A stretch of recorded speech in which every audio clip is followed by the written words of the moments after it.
खरं तर आपण पाहतोय पहलगाम हल्ल्याच्या नंतर भारताचे सैन्य आता आक्रमक झाल्याचं पाहायला मिळत आहे।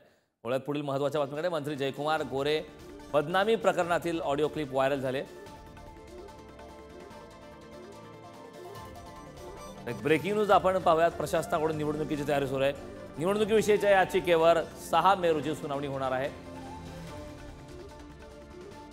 त्या दिवशी निवडणूक लढण्याचे संकेत मिळू शकतात। या संदर्भात ताजे अपडेट देण्यासाठी आपले प्रतिनिधी निखिल चव्हाण आपल्यासोबत जोडलेत। निखिल, मुंबई महापालिकेच्या निवडणुकीचं बिगुल लवकरच वाजणार अशी माहिती मिळते, काय सांगशील सविस्तर? नक्कीच, कारण आपण पाहिलं तर गेल्या अनेक वर्षापासून मुंबई महानगरपालिकेच्या निवडणूक आहेत त्या रखडलेल्या आहेत आणि याच रखडलेल्या निवडणुकीच्या संदर्भात सर्वोच्च न्यायालयामध्ये देखील सुनावणी आहे ती सुरू आहे। 6 मे रोजी ही सुनावणी पार पडणार असून या सुनावणीच्या दरम्यान काय होतं हे देखील पाहणं तेवढंच महत्त्वाचं ठरेल।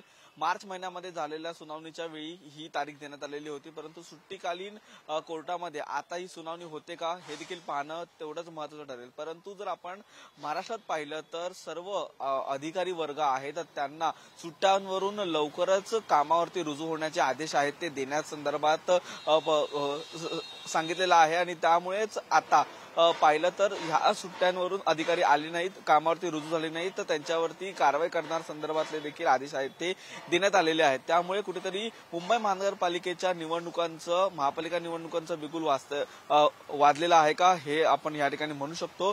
परंतु या संदर्भात सर्व सुनावणी आहे ती 6 मे रोजी होणार आहे। 6 मे रोजीच्या सुनावणीत नक्की काय ठरतंय याच्यानंतरच महाराष्ट्रातील सर्व महापालिका निवडणुकीच्या संदर्भात जे निर्णय आहेत ते होऊ शकतात। करण,